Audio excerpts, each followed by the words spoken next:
Bom dia a todas e a todos. Espero que estejam bem. Nesta manhã de terça-feira, dia 16 de dezembro de 2025. Eu aceitei vir participar desta mesa redonda sobre um tema em torno do qual eu não tenho conhecimento. Muitos conhecem o meu trabalho dentro da academia e dentro do ativismo. Tem muito pouco de assuntos fiscais.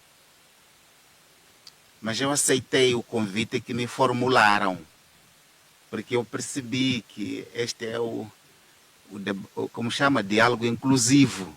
É a maneira que encontraram de me incluir na inclusão. E me tirando daquelas áreas em que eu estou mais à vontade, como o tema de ontem sobre assuntos eleitorais e descentralização. E é assim mesmo como as sociedades funcionam, as democracias funcionam assim mesmo. E então aceitei para tocar três aspectos apenas. Três. O primeiro é de desmistificar essa vanglorização a um tema em torno do qual os homens das finanças se vanglorizam muito em muitos relatórios. O segundo é o tema da justiça fiscal, que é a área em que nós trabalhamos. E o terceiro e o último é uma dimensão um pouco da economia política desta ideia de reforma fiscal. O primeiro, se calhar por começar por dizer assim, normalmente as sociedades, quando organizam uma mesa redonda como esta, vamos discutir reforma fiscal. Significa que há um problema na sociedade. Portanto, há um problema fiscal na sociedade. Nas apresentações, tanto da moderadora como do presidente da COT, não percebi qual é o problema afinal. Não ficou claro para mim qual é o problema afinal que nos faz estarmos aqui para discutir a reforma fiscal. Qual é o problema? Qual é esse problema que nos move a estarmos aqui? Não ficou claro para mim, mas como moçambicano e participando desses assuntos,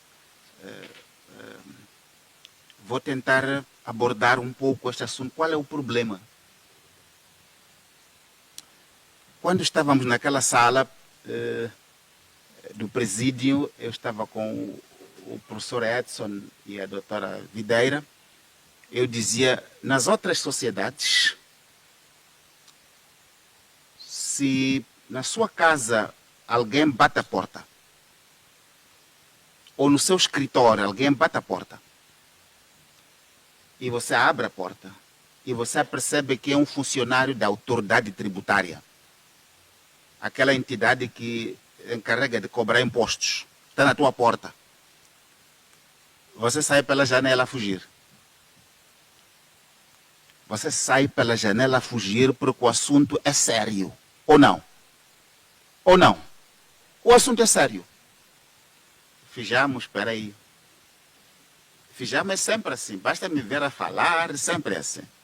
Já nos conhecemos desde os anos 90 com Fijamos. Então, o homem da autoridade tributária é, em todas as sociedades, o homem mais temido, mais respeitado.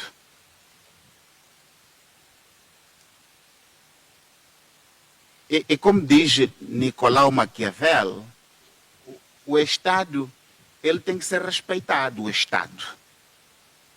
Mas como respeitar o Estado depende de você, não do próprio Estado, o Estado tem que ter formas de te pôr a temer o Estado. Você tem que temer o Estado. E a pergunta que eu coloco aqui Quem teme o funcionário da autoridade tributária aqui em Moçambique? Se aparece uma pessoa da autoridade tributária na sua porta, bate a porta, você abre, já senta lá aí, você. O que você vai fazer aqui? Você não teme essa pessoa.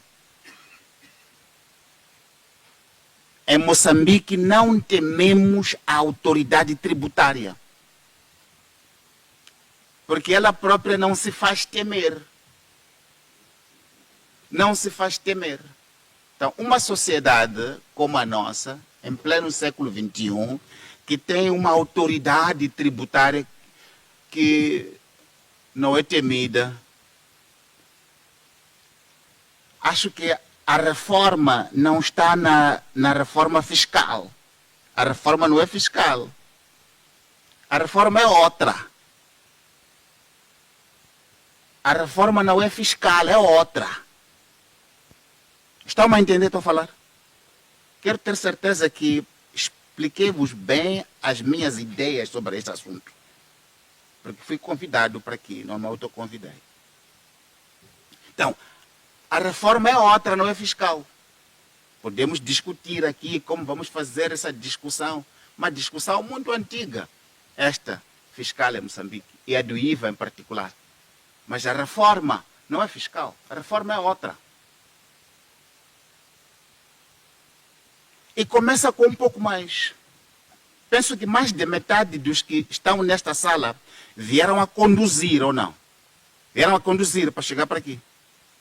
Quando você saiu de sua casa para aqui, entrou na estrada, a estrada, quando você entra nela, significa que está em contato com o Estado. A estrada é do Estado, não é sua. Ou não? O que é que você temia lá na estrada? Temia o quê? Você temia a polícia de trânsito? Não. Temia a chapa. E chapa é capaz de raspar o teu carro ou parar de repente. É isso que você tem medo, é o chapa e as covas. E pagar a portagem. Isso é o que você teme. O polícia de trânsito você não o teme. Nos outros países, se o polícia de trânsito te manda parar, você treme lá dentro. Você vai se fazer de que o tile, mas está a tremer lá dentro. Então você teme o Estado. Você teme o Estado. Aqui em Moçambique, dos que nós estamos aqui, quem teme o Estado aqui? Não, mas eu dei exemplo da autoridade tributária.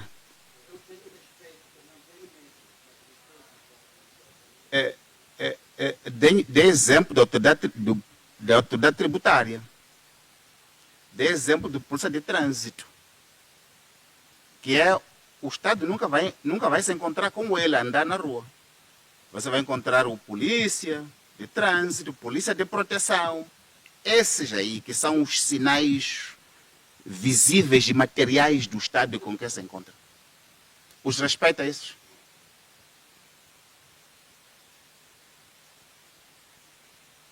Então, a reforma é fiscal, vamos debater. Mas não é aí onde reside o problema. Não é aí onde reside o problema. Mas como não vim aqui para esclarecer onde reside o problema ou não, vim aqui para debater reforma fiscal. As sociedades, meus caros, na antiguidade, houve aquele processo de todos e cada um de nós dizer assim, eu hoje, aqui e agora, abdico do meu poder, da minha força. Tal como tu vais fazer, o outro vai fazer, e todos nós vamos fazer, e vamos criar uma entidade chamada Estado. A criação do Estado é este consenso coletivo de abdicarmos da nossa força da natureza para darmos a uma entidade para proteger a todos nós. Então, abdicamos do uso da força, abdicamos, entre outras coisas, de fugir às obrigações fiscais para manter esse Estado em pé, para nos proteger a todos. Então, uma das preocupações principais que as sociedades têm é garantir que todos pagam o imposto. Todos pagam imposto. E todos pagam imposto com justiça. Não pode haver uns que pagam mais que os outros. Ou uns que pagam menos que os outros. Então o Estado, quando diz, não, tem que fazer reforma. Então, está com uma preocupação o Estado. A preocupação é a de que ou uns não estão a pagar, outros estão a pagar a mais, ou no processo de pagamentos, há pagamentos, mas o dinheiro não está a chegar, ou a modalidade está a asfixiar o setor produtivo, ou a despesa está a consumir todo o dinheiro que é arrecadado. Essas são as preocupações habituais que têm as sociedades.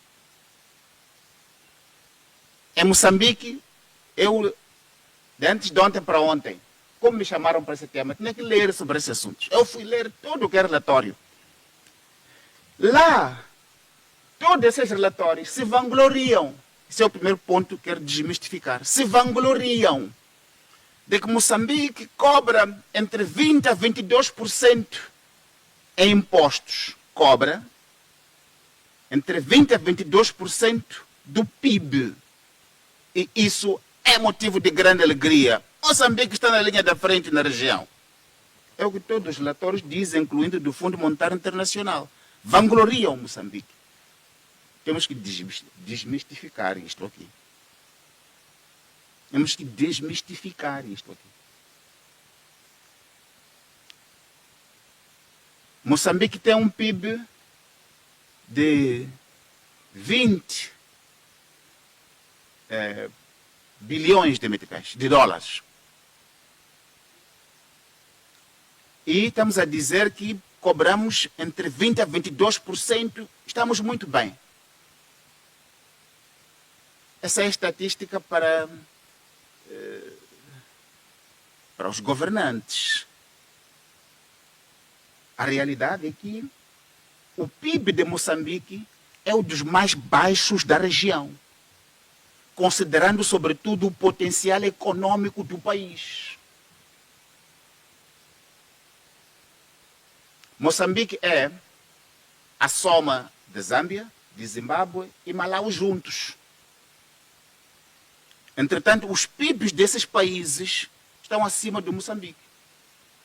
Por isso que Moçambique diz tem esta percentagem que está muito boa. Não, está bastante exígua, considerando o potencial econômico do nosso país. Então, parem de se vangloriar com essa cifra aí. Ela não corresponde à realidade. Ela mascara a realidade.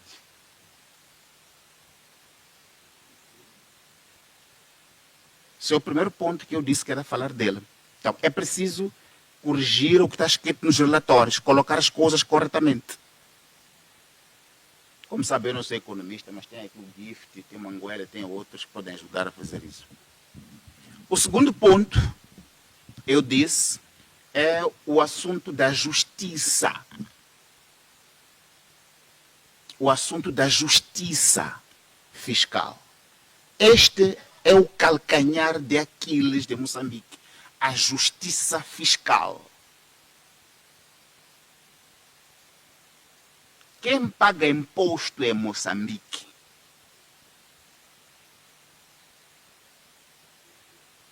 Em Moçambique paga-se o IRPS, que é o imposto mais fácil de pagar. Você tem emprego, é registrado, o empregador retém a percentagem correspondente na fonte. É o imposto mais cômodo que o Estado tem. Cômodo. Sentado, está a receber. É um imposto cômodo este aqui. O Estado não tem que fazer esforço para ir buscar. É um imposto cômodo. Mas os restantes impostos é uma dor de cabeça. E é aqui onde entra a questão da injustiça fiscal. A começar pelo setor produtivo. O setor produtivo.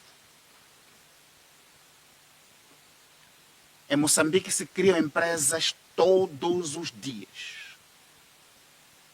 Todos os dias. As únicas empresas que se preocupam com o imposto são aquelas que querem fazer transações com o Estado. São aquelas que querem entrar em negócio com o Estado. Aquelas que querem concorrer nos concursos públicos. Essas têm preocupação de assegurar que têm toda a situação tributária em situação de quitada, resolvida. Porque é um requisito sem o qual não pode concorrer.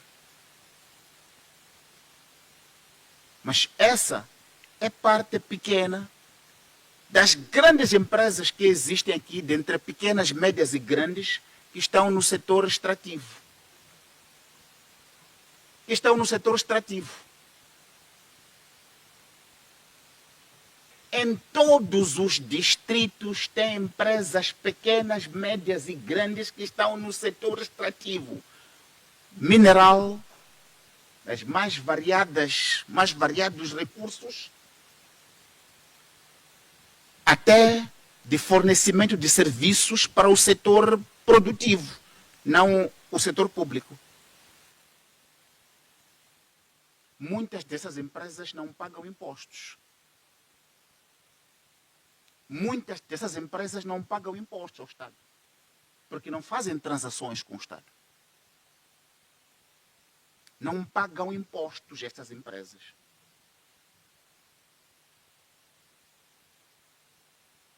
Não pagam impostos nos mais variados tipos e escalões de impostos.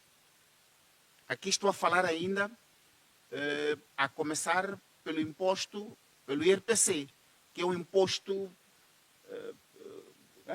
que tem que ser pago por todo aquele que faz atividade comercial no nosso país. As empresas estão a explorar recursos naturais do nosso país, não estão a pagar impostos. Aquelas empresas grandes que vêm de fora, o Gift vai falar disso, as isenções que o Estado dá a essas empresas, que são, se no passado, lá no passado, isso serviu para atrair os investimentos, hoje em dia isso é redundante. Isso é redundante. E com alguns aspectos até criminosos lá. Criminosos. Em 2012, nós pegamos os contratos do setor de hidrocarbonetos. Estava no CIP na altura. Analisamos os contratos. E analisamos dois tipos de contratos. Os contratos, os IPC6, da Bacia de Rovuma. Comparamos as disposições que estão lá com aquilo que na altura já era o conhecimento que existia no continente africano sobre a tributação desse tipo de projetos. A conclusão a que chegamos é que estes contratos não eram somente lesivos ao interesse do Estado, pela maneira como estão dispostos, mas, sobretudo, ignoravam o conhecimento que já era abundante na região sobre como se faz a estruturação fiscal desses projetos. Então, é o Estado a retirar-se a si próprio o filé mignon da tributação. Isso por um lado. Por outro, como sabem, alguns desses contratos, ou na sua maioria, são de partilha de produção. e analisamos um contrato que já estava em produção. Já estava em produção. Os relatores existem, não vou mencionar aqui a empresa. Chegar lá, encontrar que, olha, este é um contrato de partilha de produção, como o próprio nome diz em língua portuguesa, partilha de produção. Você produziu, descontou os custos operacionais, etc. Depois temos que partilhar a produção. Mas o contrato, apesar de dizer no título contrato de partilha de produção, não tem a cláusula de partilha de produção. Foi retirada a cláusula de partilha de produção. Isto é crime. Isto é crime. Não há crime maior numa sociedade que um crime de fuga ao fisco. Excluindo os crimes sobre o direito à vida, etc. Os crimes fiscais são aqueles que dão a maior condenação. Mas na nossa sociedade apresentamos com toda a evidência. Ficou assim e continua assim. Ficou assim e continua assim. E estamos aqui para discutir a reforma fiscal.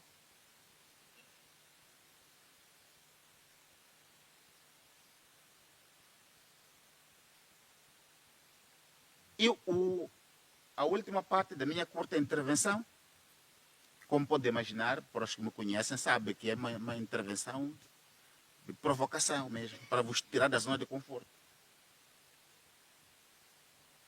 Se olharmos isto na dimensão da economia política, de por que as coisas são assim, por que é possível em Moçambique a sociedade civil mostrar que este contrato aqui tem dimensão criminosa.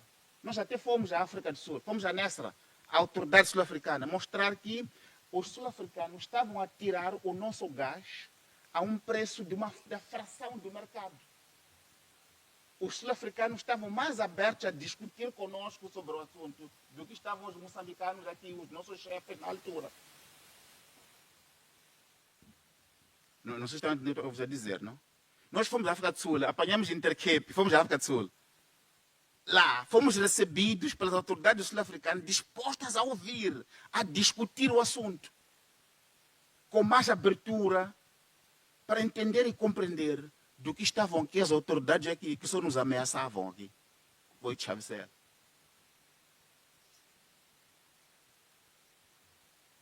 Por fazermos um trabalho para contribuir para o desenvolvimento do nosso país. A dimensão da economia política disso. Por quê? Por que é assim?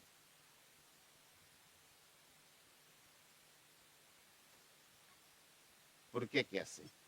Você vai para a internet, coloca o nome de todos os presidentes da República deste país, do atual até lá, com a exceção do presidente Samora Moisés Machado. Todos aqueles que estão na presidência, escreveram o nome deles, vai aparecer o nome de uma empresa associado a ele. Todos são homens, devo dizer ele. O que estou-vos a dizer é uma coisa muito simples. Os nomes de todos os presidentes do nosso país estão associados ao setor privado, a empresas. Serviço público. É serviço público. Serviço público não se mistura com ser empresário. Serviço público. Se você diz, eu juro servir o meu povo, a minha pátria, através do serviço público, isso não se mistura. Mas estou-vos a dizer, este que saiu agora, o presidente, saiu agora, você entra, põe o nome dele. Não é segredo para ninguém. Todos sabemos isso aqui. Que o presidente Filipe Nyusi, que saiu, tinha empresas, seus filhos empresas, estão a explorar recursos naturais. Como é possível isso aí? Você é presidente, teus filhos têm empresa que estão a explorar recursos naturais. Será que uma Quaco Stoy podem ter isso aí?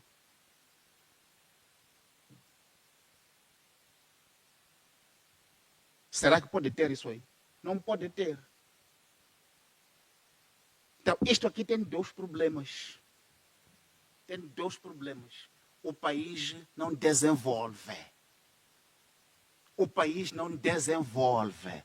Moçambique é pobre porque os chefes políticos deste país estão lá na cozinha. Estão lá a se servirem lá na cozinha. É como quando você vai aos falecimentos cá em Maputo ultimamente. Depois de voltarem, né? Sentam ali assim. Você senta ali. Só vê que estão a ir, estão a voltar. E quando voltam, já estão um pouco... Você sente ali. Se não conhece ninguém lá da cozinha, onde vão chamar? Aqui, aquele tempo que havia de, já voltamos, depois, o que está é aqui, vamos lá comer. Já não há esse tempo aí. Começa a buscar o afilhado, busca aquele. E você fica assim. Por isso, não há recursos públicos aqui disponíveis para promover o desenvolvimento. Porque os chefes grandes deste país meteram a cabeça na panela. Meteram a cabeça na panela. E isso é crime. Não, vejo aqui o doutor Tacarino dos impostos internos. Estou ansioso para lhe ouvir sobre se esses chefes todos grandes que têm os seus filhos no setor lá se pagam impostos. A reforma, meus amigos, começa aí. A reforma começa aí. Que não haver filho de dirigente que tem mina no nosso país que não paga imposto. Reforma é isso aí. Reforma não é esta mesa redonda. Já não é tempo de mesa redonda este aqui. Acabou o tempo de mesa redonda. Este é tempo da autoridade tributária ir cobrar. E dizer que não está a cobrar. Levar o processo à PGR. A PGR agir. Isso é crime. Essas mesas redondas viemos fazendo desde o tempo do Dr. Pascoal Mucumbi. Vocês se recordam? Luísa Diogo, já viemos fazendo isso aqui. Já não é tempo disso, meu amigo. Esse é tempo de aplicar a lei. É tempo de aplicar a lei. E nós todos estamos aqui, somos adultos o suficiente e sabemos que os nossos chefes...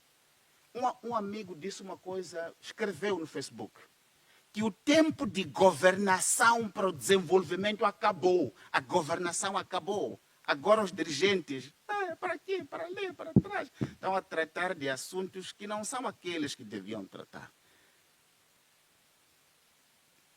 Nós sabemos isso. Não denunciamos. Quando denunciamos não acontece nada. E o que você vê é a realidade de Moçambique. Estou a concluir já, doutora Videira.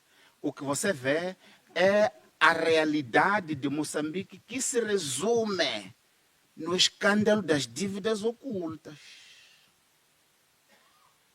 No escândalo das dívidas ocultas. A reforma fiscal é ir pegar aquelas pessoas ali, devolver o dinheiro do Estado. Aquelas pessoas do Lingam saíram da cadeia. Todos foram fazer festas, a exibir as coisas, a exibir grandes festas. E muitos aqui aplaudiram. E o Estado assistiu. Não, é ir buscar aquele dinheiro público, ir buscar dinheiro público. Não vamos fazer reforma nenhuma enquanto tivermos julgamentos para, como se diz, para legitimar dinheiro da corrupção.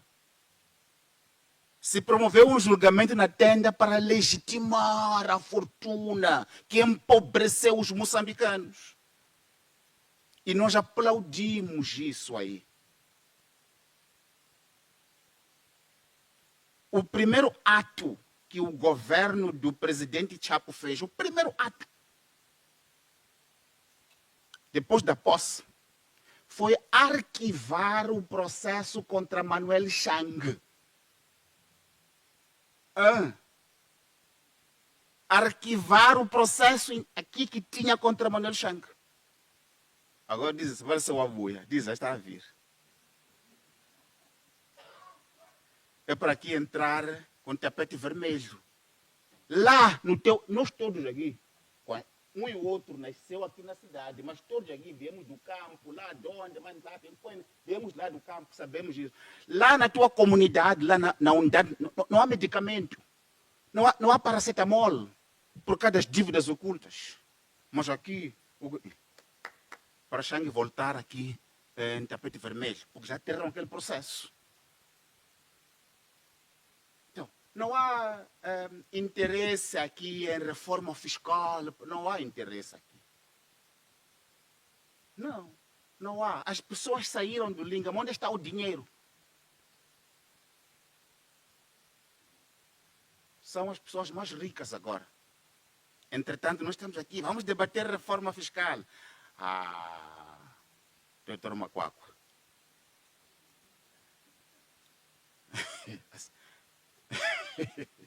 Não. Resolve aquele assunto. Então tem que resolver esse assunto, esse dossiê tem que ser resolvido. E, a terminar, você vai às províncias, vai aos distritos, os administradores, os governadores estão com a cabeça na panela. Quem vai criar riqueza para Moçambique? De onde é que há de vir? Quem vai criar riqueza para Moçambique?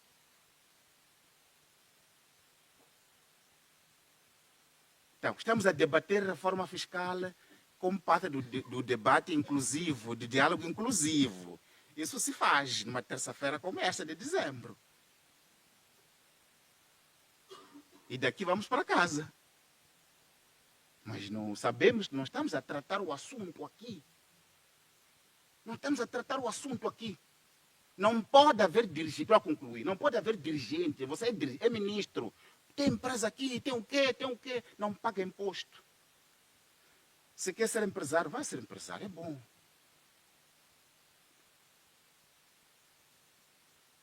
Uma das últimas coisas que vou aproveitar de dizer aqui, não tenho outro sítio para dizer. Aceitem. Nós tivemos um ministro das Obras Públicas no tempo do Filipe Nyusi. O senhor que é um empresário chamado Mesquita. A última coisa que Mesquita falou foi dizer já tinha dinheiro para reabilitar a N1. Já tem o dinheiro. Esse dinheiro é público. E o homem foi, a